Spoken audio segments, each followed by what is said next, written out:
Recession का अ, चल रहा है डिस्कशन इतना सारा।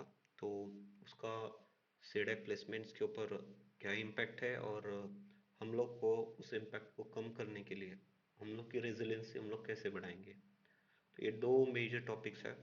तो इम्पैक्ट के बारे में जब हम लोग बात करेंगे तो ऑब्वियसली बात है, there will be reduction in package. जैसे आप अभी रिसेंट बैच जो पास आउट हो रही है तो उसके स्टेटिस्टिक्स आप देख सकते हो, पैकेज में रिडक्शन होगा। और कंपनी जहाँ पर अभी 30 कैंडिडेट लेके जाती थी पहले नॉन रिसेशन कंडीशंस में, तो अभी वो नंबर ऑफ कैंडिडेट्स उन्होंने रिड्यूस कर दिए। लेकिन वो लेके जाएंगी, ऐसा नहीं कि वो जीरो कर देंगे या कोई ऐसा। There will always be requirement of candidates in the company.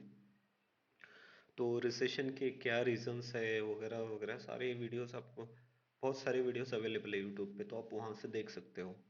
Major reason recession का है कि reduction in the sudden reduction in the transactions.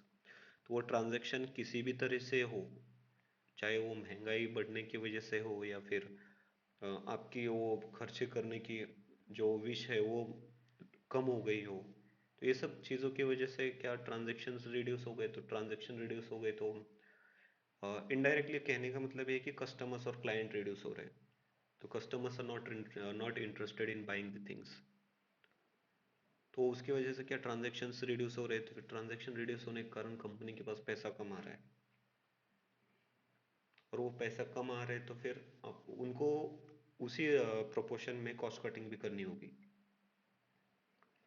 वो ले ऑफ्स वगैरह उसके बारे में तो आप दूसरे वीडियोस में देख सकते हैं, लेकिन मेरा मेजर फोकस तो यही रहेगा कि आपको उस इम्पैक्ट, उस रिसेशन के इम्पैक्ट को कम कैसे किया जा सकता है।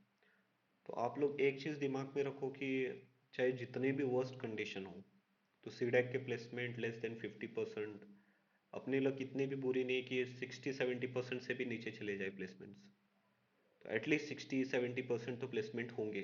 100% नहीं है तो कम से कम 60-70%। तो हमारा टारगेट ये होना चाहिए कि वो 60-70% में हम लोग कैसे आएंगे।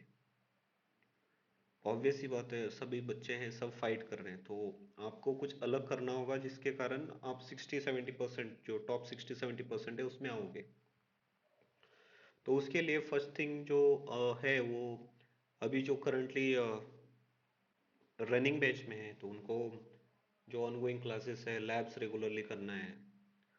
लैब्स का नॉलेज आपको सीसी में काम आता है, सीसी के एग्जाम्स आएंगे अभी। तो सीसी पहला स्टेज है या पहली स्टेप है जिसको आपको क्लियर करना है। सीसी में टारगेट रखो कि मिनिमम मेरे 60% से अबव होंगे। तो 60% से 60-65% भी आ गए आपके, तो फिर आप सारे कंपनीज वगैरह के लिए शॉर्ट लिस्टिंग में, फर्स्ट क्राइटेरिया शॉर्ट लिस्टिंग में आ जाओगे आप। और इसमें भी अगर कंपनी ने भी इसमें भी अगर कैंडिडेट्स कम करने का सोचा है कि सीसी के थ्रू कम करेंगे, तो फिर उन लोग लगाएंगे 60-70%, तो फिर आपका उस हिसाब से स्कोर रहना चाहिए कि मैं सारी कंपनीज के लिए शॉर्ट लिस्ट हो जाऊं। तो पहला क्राइटेरिया यहाँ पर सीसी का आता है।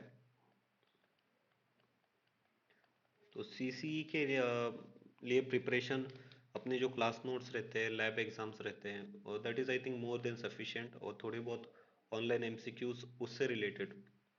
पहले कॉन्सेप्ट पे फोकस रखो। कॉन्सेप्ट्स मेन है, कॉन्सेप्ट्स में लिमिट है। लेकिन आप एमसीक्यूज के ऊपर जाओगे तो there is no limit on MCQs. Thousands of MCQs will be there. लेकिन कॉन्सेप्ट्स लिमिटेड रहते, तो वो कॉन्सेप्ट्स को आप अगर बार बार रिवाइज करोगे और रिवाइज करने के बाद उसके 30-40 क्वेश्चंस लगाओगे तो वो कॉन्सेप्ट आपके दिमाग में बैठ जाएगा, और उसके रिलेटेड कितने भी क्वेश्चंस अगर आते हैं तो वो इजीली आपके सॉल्व हो जाते हैं।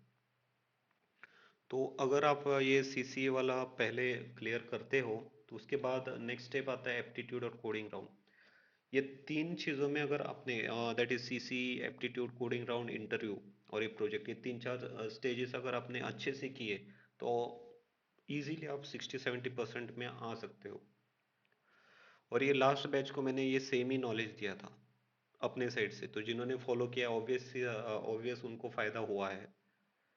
क्योंकि जो बच्चे कूपा में प्लेस हुए थे तो उनके साथ मैं जब डिस्कस करता हूँ तो वो बार बार वो चीज़ें जो जो मैंने हाईलाइट की थी उनके बारे में डिस्कशन करते हैं, उनको फ़ायदा हुआ है उस चीज़ का। तो जब बात आती है एप्टीट्यूड एंड कोडिंग राउंड की, तो मेजरली हम लोग को कन्फ्यूजन रहता है कि कौन से रिसोर्सेज फॉलो करो। सबसे पहले तो सॉर्टेड रहो, रिसोर्सेज पे लिमिटेड रहो। हम लोग को अपना डेवलपमेंट करना है। ये डेवलपमेंट नॉलेज से होगा, ना कि विड्थ ऑफ द नॉलेज से। तो आपको जो लिमिटेड रिसोर्सेज है उनके ऊपर ही फोकस करना है। हैव कॉन्फिडेंस, क्योंकि ये मैंने भी फॉलो की थी, उसके बाद मेरे बाद वाले बैच ने भी ये स्ट्रेटेजी फॉलो की थी, उनको फायदा हुआ है। तो आप आंखें बंद करके इसके ऊपर विश्वास तो कर सकते हो। एप्टीट्यूड और कोडिंग राउंड के लिए जो मैंने स्ट्रेटेजी लास्ट बैच के लिए भी जो सजेस्ट की थी, वो ये कि बैंकिंग की कोई भी बैंकिंग और आरआरबी की प्लेलिस्ट, जैसे फॉर एग्जांपल मैं दिखाता हूँ ये,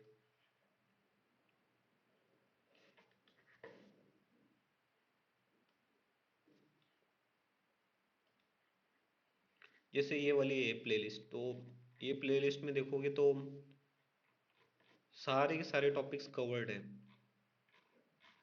तो वो सारे टॉपिक्स आपको रिवाइज करने हैं। अगर ज़्यादा टॉपिक्स है तो जो जो मेन मेन टॉपिक्स आपके एप्टीट्यूड क्लासेस में लिए हैं वो टॉपिक्स उठाओ और यहाँ से प्रैक्टिस करो।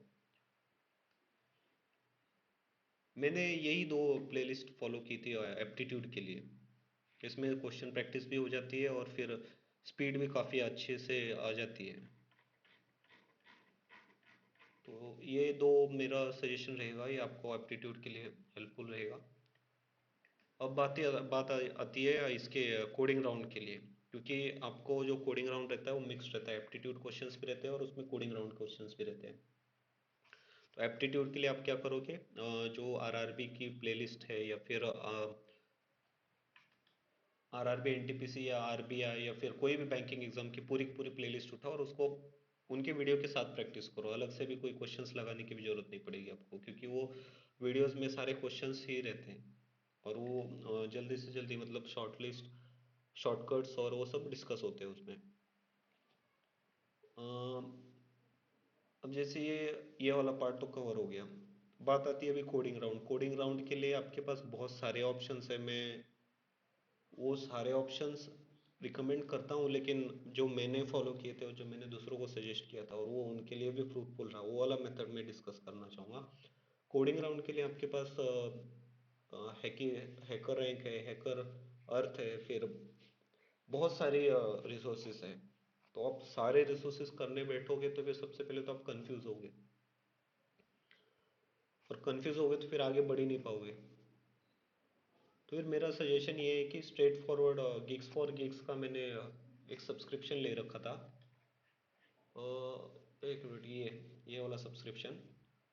तो आप देख सकते हो मैंने सिर्फ 11% किया था, लेकिन जो 11% था ये काफ़ी बार रिवाइज हुआ था। मेरा मेन फोकस था कि जो बेसिक रिक्वायरमेंट, जो बेसिक चीज़ें हैं, जैसे एरे है, मैथमेटिक्स है। मैथमेटिक्स वाला टॉपिक मेरा स्ट्रांग होना चाहिए, एरेज का टॉपिक स्ट्रांग होना चाहिए, हैशिंग, स्ट्रिंग्स।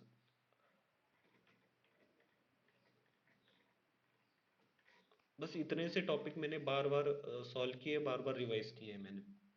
आप देख सकते हो पूरे कोर्स का सिर्फ मैंने 11% किया था, लेकिन वो 11% मेरा काफ़ी स्ट्रांग हुआ था। तो वही टॉपिक्स को आपको बार बार रिवाइज करना है। तो जो क्वेश्चन आएगा आपके कोडिंग राउंड में, मैं ये नहीं कहूँगा कि इसमें से आएगा, लेकिन वो क्वेश्चन, इन क्वेश्चनों का कोई ना कोई कॉम्बिनेशन होगा वहाँ पर। तो आपको इस सारे क्वेश्चंस पे कमांड रखनी है। तो फिर आपका वो वाला वहाँ पर कोडिंग राउंड में कोई दिक्कत नहीं आएगी। और जिन बच्चों ने इसको फॉलो किया था थॉरोली, उनको कोई दिक्कत आई भी नहीं थी वहाँ पर। उन्होंने अंधाधुन ये सब चीज़ों को फॉलो किया था और उनको रिजल्ट्स मिले हैं। और जो बच्चे ये कोर्स को अफोर्ड नहीं कर सकते, फिर वो हैकर रैंक और हैकर अर्थ के मीडियम लेवल तक प्रॉब्लम्स आप एक तो मैथमेटिक्स के एरेज, स्ट्रिंग, हैशेस, हैशिंग का भी आपको करना है, वो इम्पोर्टेंट रहेगा टॉपिक। और स्ट्रिंग का भी करना है। ये चार पांच टॉपिक्स जो है इम्पोर्टेंट, उन टॉपिक को फॉलो करो। फिर बात आगे आती है, ये कोडिंग राउंड का हो गया, एप्टीट्यूड का हो गया। अगर इतनी चीज़ों को आप अच्छे से फॉलो करते हो तो आप 67%, 60 to 70% टॉप जो है उनमें आ जाते हो। अब बात आती है इंटरव्यू की। तो इंटरव्यू में आपको क्या पूछा जाएगा? ओओपी के बेसिक लैंग्वेज, बेसिक कॉन्सेप्ट्स पूछे जाएंगे। उनके आपके पास फील होनी चाहिए। ये नहीं कि आपने रट लिया एब्स्ट्रैक्शन क्या होता है, इनकैप्सुलेशन क्या होता है, और फिर पॉलीमॉर्फिज्म क्या होता है, इनहेरिटेंस का क्या होता है। तो फिर आपको ये कॉन्सेप्ट का इम्पोर्टेंट मालूम होना चाहिए और उस चीज़ों को आपने यूज़ किया होना चाहिए। ऐसा नहीं कि आप ओरली बोल दोगे कि इनहेरिटेंस मतलब cat cat is an animal so it is inheriting animal. नहीं, ऐसे नहीं। जैसे फॉर एग्जांपल स्प्रिंग सिक्योरिटी है। स्प्रिंग सिक्योरिटी में हम लोग सर्विस डिटेल्स इम्प्लीमेंटेशन क्लास जो हम लोग इनहेरिट करते हैं, अगर आप वो सर्विस डिटेल्स क्लास में जाओगे तो उसका जो इम्प्लीमेंटेशन है बहुत बड़ा इम्प्लीमेंटेशन है। उसको देख के आपको ऐसे लगेगा कि ये कोड कैसे लिखा होगा। लेकिन हम लोग वो इम्प्लीमेंटेशन के बारे में सोचते नहीं, सीधे हम लोग सर्विस डिटेल और यूज़र डिटेल्स क्लास को इनहेरिट करते हैं और वो जो उसकी फंक्शनैलिटी हम लोग यूज़ करते हैं। तो फिर जो कॉम्प्लेक्सिटीज़ है पूरी की पूरी हाइड हो गई अपनों से, और इफेक्टिवनेस और एफिशिएंसी बढ़ गई। हम लोगों ने सिर्फ उस क्लास को इनहेरिट किया और बाकी अपना काम अपने लेवल पे कंटिन्यू रखा। तो ये ओओपी के कॉन्सेप्ट्स आपके पूछे जाएंगे, लैंग्वेज फंडामेंटल्स पूछे जाएंगे। आपको स्ट्रिंग मैनिपुलेट करना आता है क्या, मतलब जो कोडिंग राउंड में आप प्रैक्टिस करोगे सारी की सारी चीज़ें यहाँ पर आपको इंटरव्यू में भी काम आएगी। ओओपी के कॉन्सेप्ट्स आपको क्लियर रखो, उनके एग्जांपल्स, उनका इम्प्लीमेंटेशन आप देखो प्रोजेक्ट, और सारा का सारा इंटरव्यू आप प्रोजेक्ट से रिलेटेड रखो। सारी सारी चीज़ें आप प्रोजेक्ट में प्रैक्टिस करो। इंटरव्यू जब पूछता है तो आप आपके प्रोजेक्ट में क्या इम्प्लीमेंट किया है, कैसे इम्प्लीमेंट किया है, उसके रिलेटेड आप डिस्कस कर सकते हो वहाँ पर। और इंटरव्यू और भी ज़्यादा खुश तब होगा जब आपने ये सारी चीज़ें इम्प्लीमेंट कर रखी होगी, जो प्रैक्टिकल ऑन होल्ड नॉलेज होगा। और जो मेनली है आपका इंटरव्यू जावा में होगा। तो वैसे तो जो ज़्यादा पैकेजेस वाले कंपनी आती है वो लैंग्वेज इंडिपेंडेंट रहती है, लेकिन अगर स्पेसिफिकली आती है तो मोस्टली जावा के ऊपर ही रहते हैं इंटरव्यूज। तो इंटरव्यू के लिए ये पार्ट ऑफ रेडी करके रखो। एक तो ओओपी के सारे कॉन्सेप्ट्स, लैंग्वेज फंडामेंटल्स जैसे थ्रेडिंग है, और थ्रेडिंग तो उतना ज़्यादा नहीं पूछते लेकिन एटलीस्ट आप फाइल आईओ, फिर थ्रेडिंग के व्हाट इज वाई थ्रेडिंग, क्यों थ्रेडिंग रिक्वायर्ड है, वाई वाला पार्ट तो आपका क्लियर होना चाहिए। जो बेसिक्स है वेरिएबल्स और ये सब सारी चीज़ें कंसिडर करके आप जब फाइल हैंडलिंग तक पहुंचते हो, वहां तक सारी की सारी चीज़ें आपकी क्लियर होनी चाहिए। किसी भी लैंग्वेज में आप जावा स्क्रिप्ट में रखो या फिर जावा में रखो या फिर डॉट नेट में रखो, तो फाइल हैंडलिंग तक आपके सारे के सारे टॉपिक्स कवर्ड होने चाहिए। उसमें पैकेजेस आएंगे, फिर लाइब्रेरीज आएंगी, फिर पैकेज और मॉड्यूल्स आएंगे। तो ये सारी चीज़ें जो बेसिक बेसिक रिक्वायर्ड है वो सारी चीज़ें कवर्ड होनी चाहिए। इन शॉर्ट जो आपको क्लास में पढ़ाया जाएगा वो सारी चीज़ें आपको क्लियर रहनी चाहिए। उसके ऊपर ओओपी के कॉन्सेप्ट्स इम्प्लीमेंटेशन के साथ नॉलेज रखो।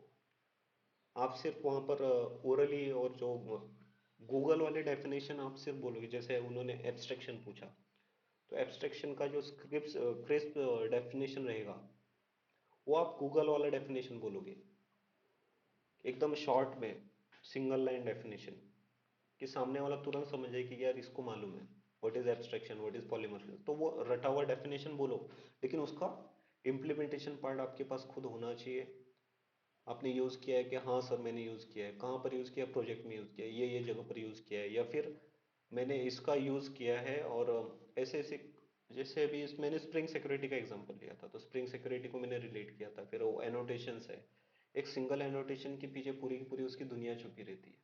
तो हम लोग पूरी दुनिया तो लिखते नहीं है वहाँ पर कोड में, सीधे हम लोग एनोटेट कर देते हैं। कॉन्फ़िगरेशन क्लास है फिर, या फिर यूज़र डिटेल्स क्लास है, या कुछ भी हो, तो एनोटेशंस भी इनडायरेक्टली वो एब्स्ट्रैक्शन है ही। एनकैप्सुलेशन क्या है, तो आपने जो क्लासेस लिखे होंगे प्रोजेक्ट के लिए, तो क्लासेस का एग्जांपल लो कि सर मैंने एक मेडिसिन क्लास लिखी थी और एक पेशेंट क्लास लिखी थी, पेशेंट क्लास में ये चीज़ें थी ऐसा। तो ये पार्ट रहा इंटरव्यू का। इंटरव्यू में सेकंड मेजर पार्ट रहता है आपका प्रोजेक्ट का। प्रोजेक्ट में मेरी सजेशन ये रहेगी कि फंक्शनैलिटीज़ मिनिमम रखो। फॉर एग्जांपल मेरा जैसे हॉस्पिटल मैनेजमेंट था, तो हॉस्पिटल मैनेजमेंट की फंक्शनैलिटीज़ क्या आएंगी, पेशेंट आएगा एडमिट होगा, उसकी दवाइयाँ रहेंगी, डॉक्टर आएगा, डॉक्टर की डॉक्टर के पास कितने पेशेंट्स है वो मालूम होना चाहिए, अकाउंटेंट रहेगा, रिसिप्शन रहेगा, उसमें पेशेंट की डिटेल्स रहेंगी, पेशेंट एंटर, पेशेंट डिस्चार्ज, ये पांच छः जो बेसिक फंक्शनैलिटीज है वो मैंने इम्प्लीमेंट की थी। लेकिन टेक्नोलॉजी जो यूज़ की थी मैंने, हाई एंड टेक्नोलॉजीज यूज़ की थी, उसमें JWT टोकन्स, ताकि जो ऑथराइजेशन हो बार बार आपको लॉगिन ना करना पड़े। तो एक बार वो टोकन जनरेट किया तो फिर आप 8-9 घंटे तक बिना लॉगिन के आप रन कर सकते हो। डिप्लॉयमेंट एक रिमोट एक्सेस के लिए, जैसे अभी जो भी प्रोजेक्ट बनाते हैं हम लोग वो लोकल पे रन होता है, लेकिन आपको वो कहीं दूसरे जगह पर रिमोट एक्सेस करना है तो उसको आपको डिप्लॉय करना पड़ता है AWS पे। और फिर वो जो IP एड्रेस रहता है, डिप्लॉयमेंट वाला पार्ट ये, तो जो IP एड्रेस रहेगा फिर आप यहाँ पर ट्राई करो कि वो IP को कोई डोमेन नेम से लिंक करके देखो। मैंने भी एक डोमेन नेम लिया था, मुझे 450 रुपीज़ का पड़ा था।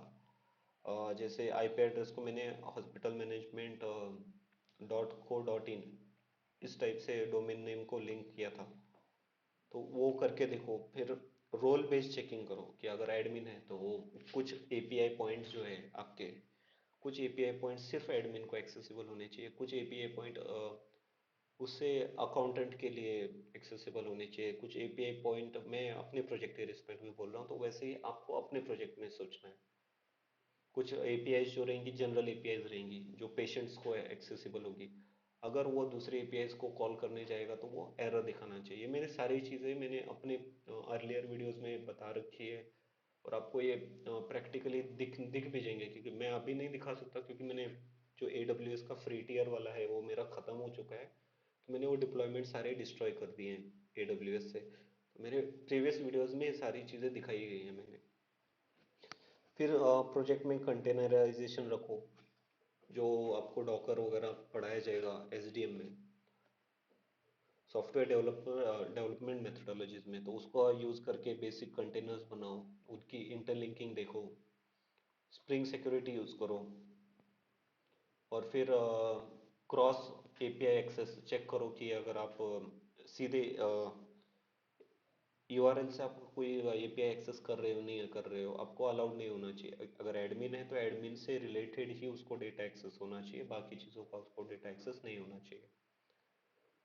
तो ये कंटेनराइजेशन वाला पार्ट हो गया है सिक्योरिटी का, स्प्रिंग सिक्योरिटी का। ये तो ये सारी चीज़ें आपको ध्यान से करना है। और एक चीज़ ध्यान रखो कि आप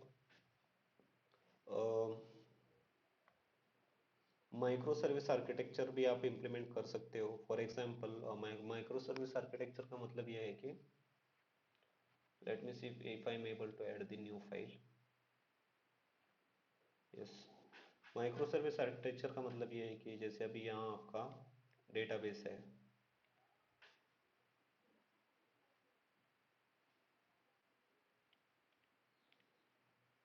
जैसे अभी ये आपका यहाँ पर है जो आपका डेटाबेस है, फिर आपके यहाँ पर बैकएंड है, दैट इज सर्वर।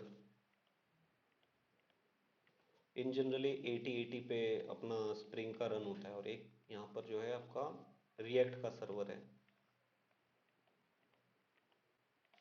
जो कि 3000 पे रन होता है।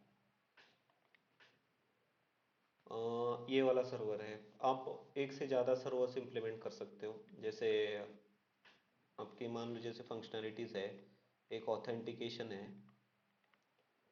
जैसे स्टार्टिंग पेज रहता है कि आप लॉगिन करोगे, यूज़र नेम करोगे, और फिर दूसरा है getting the medicines, getting all the list of medicine, फिर getting list of patients, list of all users मान लो। तो आप एक कर सकते हो ये वाली जो API पॉइंट है इससे रिलेटेड 8080 पे डालो, और फिर ये दूसरा वाला जो है 8081 पे, और ये जावा में लिखा हुआ रहेगा, ये वाला जावा स्क्रिप्ट में, एक्सप्रेस में रहेगा। तो इसमें से ये वाला API आप उठा के ये वाले में डाल दो, और ये वाली चीज़ें इसमें डाल दो। तो ऐसे मान लो कि आपका प्रोजेक्ट जो है 20% जावास्क्रिप्ट में रहेगा, 80% जावा में रहेगा, या फिर आप और इसको एक्सटेंड करना चाहते हो तो फिर इसमें 50% इधर डाल दो, 25% जावास्क्रिप्ट, 25% डॉट नेट में। तो ये सब आर्किटेक्चर एक्चुअल में इम्प्लीमेंट होता है रियल टाइम में। जो अभी इंडस्ट्रीज है उनमें सारा का सारा क्या सारा आर्किटेक्चर ऐसे रहता है, और ये इनकी ऐसे लिंकिंग रहती है।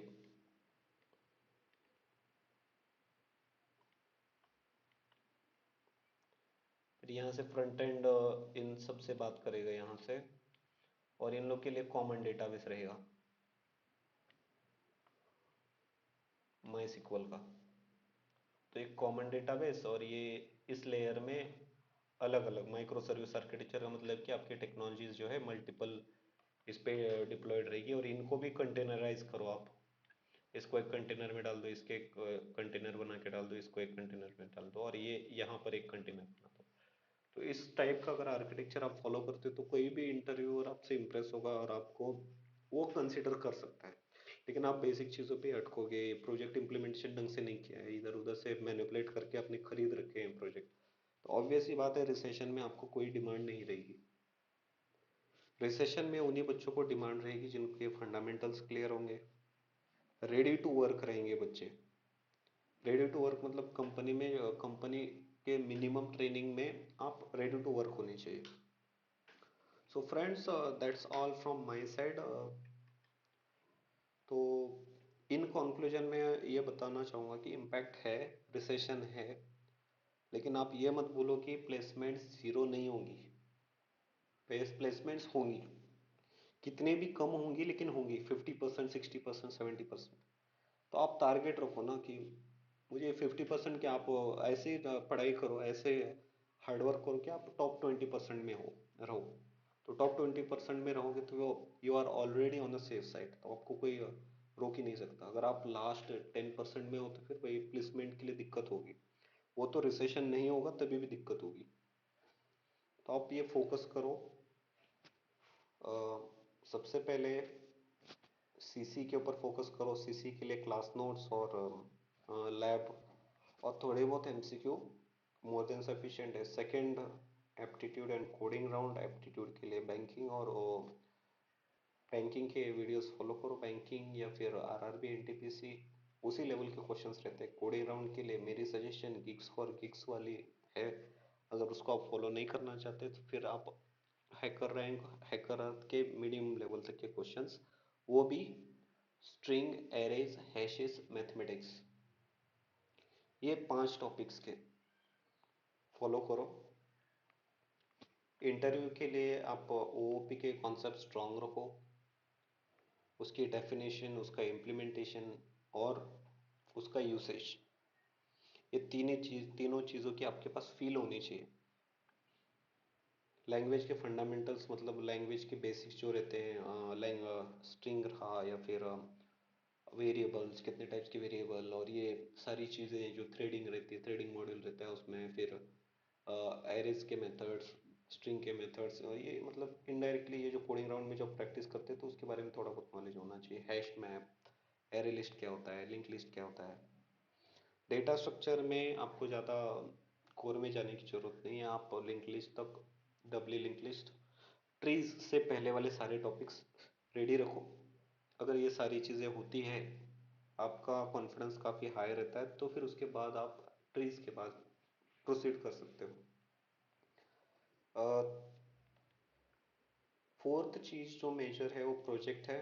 प्रोजेक्ट में फंक्शनैलिटी मिनिमम रखो, टेक्नोलॉजी हाई एंड रखो, जिसमें JWT और ये सारे के सारे जो अगर आपको चाहिए हेल्प, तो मैंने ऑलरेडी बेसिक लेवल्स के वीडियो जो मैंने इम्प्लीमेंट किया था उसके related videos already JWT, deployment, role based checking, containerization और स्प्रिंग सिक्योरिटी के सारे वीडियोस मैंने डाल रखे हैं। डिस्क्रिप्शन में मेरे प्रोजेक्ट के बारे में, जो मैंने मेरा प्रोजेक्ट गिट रिपोजिटरी पे, इसमें एक चीज़ और रह गई है, गिट,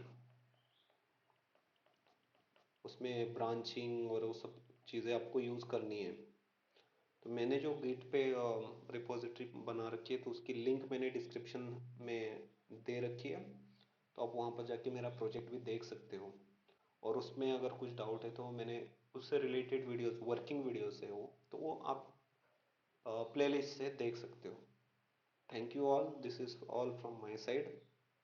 अगर आपको चाहिए कि किसी और टॉपिक्स पे भी डिस्कशन हो तो आप प्लीज़ कमेंट में डालो। मेरी रूटीन काफ़ी हेक्टिक रहती है, और फिर वो रूटीन के बाद अगर छुट्टी मिलती है तो फिर मैं ट्रैकिंग और इधर उधर घूमना पसंद करता हूँ, तो इसलिए वीडियोस बनाने में काफ़ी देर लगती है। अगर ज़्यादा कमेंट्स आते हैं तो फिर मुझे भी मोटिवेशन मिलता है, तो फिर ये एक्चुअली इस टॉपिक पे बहुत सारे कमेंट्स आ रहे थे, इसलिए मैंने अपना टाइम निकाल के ये टॉपिक के ऊपर बनाया है। तो आप डरो मत, रिसेशन वगैरह कुछ भी रहे लेकिन प्लेसमेंट्स तो होंगी ही होंगी। भले वो नंबर ऑफ कैंडिडेट्स कम लेंगे, पैकेज रिड्यूस होगा। ये बातें दिमाग में रखो। जो भी कंपनी पहले आती है उसमें आप तुरंत ही उसको एक्सेप्ट करो ऑफर को, और उसमें एंटर हो जाओ। ऐसा नहीं कि मुझे हाई पैकेज चाहिए, हाई पैकेज आपको नहीं मिलेगा अभी, और जो मिलेंगे वो फिर आपके हार्डवर्क और उसके लक के ऊपर डिपेंड होगा। Thank you all, and all the best for your CC and all the interviews and everything that is going to come in your path. Thank you all.